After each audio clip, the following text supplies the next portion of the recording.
Los ojos de Verónica adquirieron un profundo tono carmesí, repletos de un odio voraz.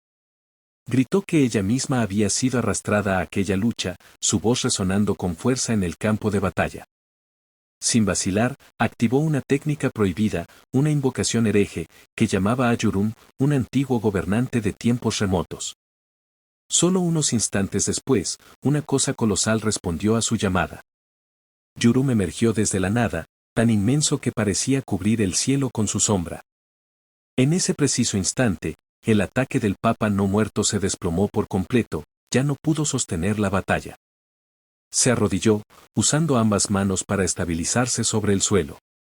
Alrededor de él, las llamas radiantes que en otro tiempo rodeaban al ejército de monstruos desaparecieron, aunque para entonces ya no importaba. Cada criatura había sido reducida a mero esqueleto, víctimas de la devastación. Con su última reserva de fuerza, el Papa no muerto gritó con furia, llamando a esas criaturas locas y advirtiendo que, al final, el mundo sería destruido por sus propias acciones. Sin embargo, su tono cambió, y suplicó a su Dios que salvara a la humanidad. Su voz desesperada resonó en el campo, mezclándose con el polvo y el humo que se elevaban al aire. Verónica observaba en silencio, reflexionando que todo esto había comenzado por los errores del Papa, que habían atraído la atención de esas antiguas entidades heréticas. Detrás de ella, la grieta en el espacio lentamente se cerraba, poniendo fin a la invocación. Sin embargo, el precio había sido alto. Verónica sentía como toda su energía se agotaba y se apoyaba en su bastón, apenas pudiendo mantenerse en pie. Le pidió a Aido que la alejara del campo de batalla. La joven rápidamente la ayudó, tranquilizándola, asegurándole que ya la habían vencido. Prometió devolverla inmediatamente al castillo demoníaco y, en un tono más suave, dijo que las tres, ella, Verónica y Alice, podrían vivir en paz al fin. La vista de Verónica se posó en el campo arruinado, y en silencio pensó que, después de décadas de lucha, incluso una institución tan poderosa como la Iglesia había caído ante los monstruos. Justo en ese momento, una voz interrumpió la calma. Llamaba a la reina de los huesos, felicitándola por aquella victoria impresionante, acompañada de una risa burlona.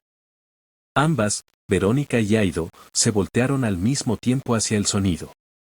Allí estaba Lentaian, liderando un enorme ejército de goblins. Durante un instante, Verónica pareció sorprendida, pero pronto recuperó la compostura. Preguntó cómo había sido posible que ya se hubiera recuperado de sus heridas y de dónde había surgido semejante fuerza goblin a su lado.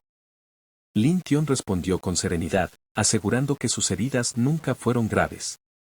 En cuanto a los goblins, explicó que todos eran sus leales subordinados. Esa respuesta volvió a desconcertar a Verónica, quien no lograba entender cómo había logrado reunir a tantos líderes goblin poderosos. Aido, por su parte, no ocultó su hostilidad. Fijó su mirada en Lentaian y afirmó que no tenía sentido seguir hablando. Con tantos líderes goblin presentes, sugirió que lo mejor sería eliminarlo y convertir a los goblins en sirvientes de la gran tumba. Lin Tion respondió con una leve sonrisa burlona, preguntándole si realmente estaba segura de querer acabar con su vida. Por dentro, se permitió mofarse, convencido de que aquella demonio finalmente había dejado al descubierto su verdadera naturaleza y que él mismo haría que lamentara haberse aventurado en aquel mundo. Aido no dudó en actuar. Impulsada por su ira, avanzó con determinación, intentando demostrar su fuerza. Su agudo cola se balanceó en un arco temible, dirigiéndose directo a Lentaian, y en el instante en que la tocó, una oleada de energía carmesí emergió con fuerza. Sus ojos se abrieron de par en par cuando su ataque se detuvo en medio de la trayectoria. Un segundo más tarde, un dolor intenso la golpeó, y comprendió que su cola había sido dañada en el enfrentamiento. Sin perder tiempo, exigió saber que había utilizado Lin Tion para bloquearla. Verónica intervino, advirtiéndole que aquel enemigo portaba una armadura de clase mundial. Eso solo intensificó la irritación de Aido. Le resultaba imposible aceptar que alguien a quien consideraba simplemente un goblin pudiera contar con un equipo de semejante calidad. Sin dilatar más el tiempo, invocó su arma y decidió emplear su técnica de encantamiento más poderosa. Morados corazones brillantes comenzaron a aparecer por todas partes, llenando el espacio y envolviendo a Lantern en un campo onírico y extraño.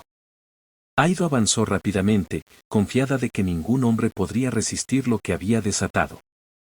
Sin embargo, Lantern permaneció inmóvil, con una expresión tranquila que daba la impresión de que ya había sido completamente controlado por su hechizo. Al verlo, Aido se acercó más, convencida de que la pelea había terminado. Pero justo en ese momento, cuando bajó la guardia, Lantern de repente se movió. Sacó su arma y lanzó su lanza con fuerza, creando un remolino de energía que desvió su ataque. Aido quedó totalmente sorprendida, pues su técnica fracasó en el instante justo. Lantern no le dio tiempo para recuperarse y activó la capacidad de su arma de desatar un rayo, que descendió con estrépito sobre ella. Aido gritó en medio del resplandor y el impacto la lanzó a volar, atravesando el campo. Cayó pesadamente al suelo, sin poder levantarse de inmediato. Lin Tion la observó con calma y afirmó que no le interesaban ese tipo de trucos. Explicó que durante su estancia en el reino de los enanos había estado expuesto a muchas artes similares, por lo que ya no le afectaban. Verónica observaba toda la escena con expresión de sorpresa, claramente impresionada por la resistencia de aquel hechizo de encantamiento. Sin embargo, confiaba en que ella había elegido un enemigo equivocado en esta ocasión. Sin dudarlo, activó su propia magia. Un círculo reluciente de color rojo se extendió bajo sus pies, mientras lanzaba un hechizo de invocación de nivel super, uno de los más poderosos. En segundos, cientos de caballeros no muertos aparecieron, cada uno aproximadamente de nivel 95, completamente armados y preparados para la batalla. Su fuerza combinada conformaba una legión capaz de aplastar cualquier adversario. Lin Tion los observó y dio instrucciones inmediatas. Ordenó a sus subordinados que se dispersaran y usaran sus herramientas mágicas para desgastar al enemigo. Ambos bandos comenzaron a moverse rápidamente, transformando la pradera en un campo de batalla caótico. El ejército Goblin, equipado con armas de clase mundial, empezó a ganar ventaja casi desde el principio. Cada golpe conseguía derrotar a grupos de caballeros no muertos, especialmente cuando los goblins, al nivel de señor demoníaco, intervenían en la lucha. Con armas así, su poder se volvía aún más abrumador. Mientras observaba el combate, Verónica empezó a darse cuenta de que había juzgado mal a Lin Tion. Era evidente que él había estado acumulando fuerzas en secreto, esperando el momento apropiado para atacar. Al dejar que la iglesia y la gran tumba chocaran entre sí, había preparado la situación para sacar el máximo beneficio. Consciente de que la batalla no le sería favorable si se prolongaba demasiado, Verónica sacó un batao y decidió retirarse. Un portal morado se abrió ante ella, por el cual desapareció sin dejar rastro, mientras Lantern permanecía en el campo de batalla y el portal se cerraba tras su paso. Uno de sus subordinados le preguntó si debían perseguirla de inmediato, pero él negó con la cabeza. Consideraba que ya era tarde, al llegar a la tumba, Verónica ya habría recuperado fuerzas para volver a luchar. En ese momento, la Santa Madre se acercó y le propuso su ayuda. Lin Tion la observó cuidadosamente y preguntó qué podía hacer realmente. Ella, sosteniendo el Santo Grial cerca del pecho, habló con voz firme y le propuso un acuerdo. Le dijo que podría usar el artefacto para localizar a Verónica y enviarlo directamente a la gran tumba. A cambio, quería que eliminara a Verónica para que las almas de los caídos en la iglesia pudieran finalmente descansar en paz. Mientras hablaba, apareció un panel del sistema frente a él, que mostraba la información de la Madre Santa. Kaisad, una Santa Madre de la Luz de nivel 99. Aunque poseía títulos y habilidades defensivas, su poder en combate directo resultaba sorprendentemente reducido, claramente orientado a apoyar y sanar. Lin Tion estudió los datos por un momento y soltó una pequeña sonrisa confiada. Comentó que en realidad nunca había planeado dejar que sus enemigos escaparan con vida. Ahora que contaba con un método para encontrarlos, no había razón para contenerse.